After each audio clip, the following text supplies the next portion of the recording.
think it's important that volunteers keep on coming out so that it keeps consistency for the children here, because they get used to having volunteers working with them, and I think it's good that they continue, and having a bit of a Western influence as well maybe on them.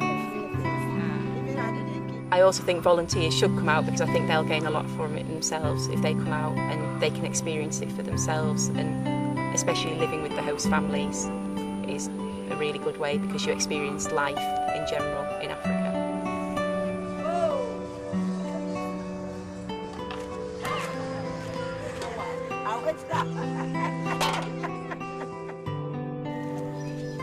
A few of my friends are working in the orphanages and they seem to really enjoy it. They spend their days generally playing with the children. Sometimes they do a little bit of teaching as well with the younger children. I suppose the day they start off by going in, they feed them breakfast and then play for a while. Then they maybe do a little bit of teaching again. Then they have to do a lot of washing as well, like washing the clothes. And then the older children come home from school and they start playing with those. And then the day just really goes in a bit of a circle, so it's sort of feeding, playing, teaching, and then it carries on. But they seem to really enjoy it, it's good.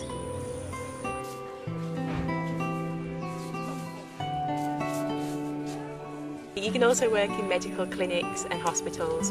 When you're actually in the hospitals and seeing them, it's a very, very different experience from the Western world, where everything's very clean and there's lots of medicine, lots of facilities. When you're here, it's very, very different, and there's lots and lots of people waiting to be seen, and not as clean and everything as you would expect it to be. I've just spent one day today, and I'll spend the next 4 weeks as well teaching, going around different schools and teaching about AIDS and HIV awareness. You did not know that anything was on my hand and I was shaking hands. So it's showing you that through needles and through sexual intercourse, how quickly a disease can spread. Okay? I'm teaching in a JSS, which is a junior secondary school, which is basically for age 11 to 15, although they're in classes due to their ability, not their age. Energetically. Energetically. Again, energetically. Energetically. Initially I wanted to work in a kindergarten because I was worried that standing up in front of 14-year-olds, if I did that at home, they'd have no respect for a 19-year-old. I'm only 5 years older than them.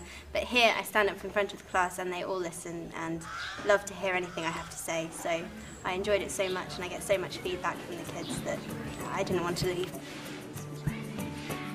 My two favourite things about being in Africa is, the first one is the children, because I think the children make the experience for you and they're so friendly and welcoming that you can't really ever feel sad when the children are around.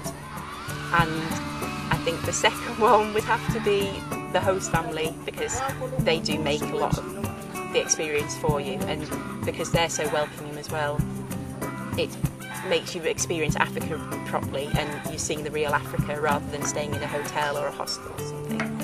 And also the sunshine. I think I've changed whilst being here, that when I get home I won't take things for granted quite so much. Whereas at home you take for granted that there's going to be running water, there's going to be electricity every night. And whilst being here it's taught you that you can still live quite happily without having running water. You don't need electricity every night. You just get used to a different way of life, and I think it'll make me appreciate the smaller things maybe a little bit more as well.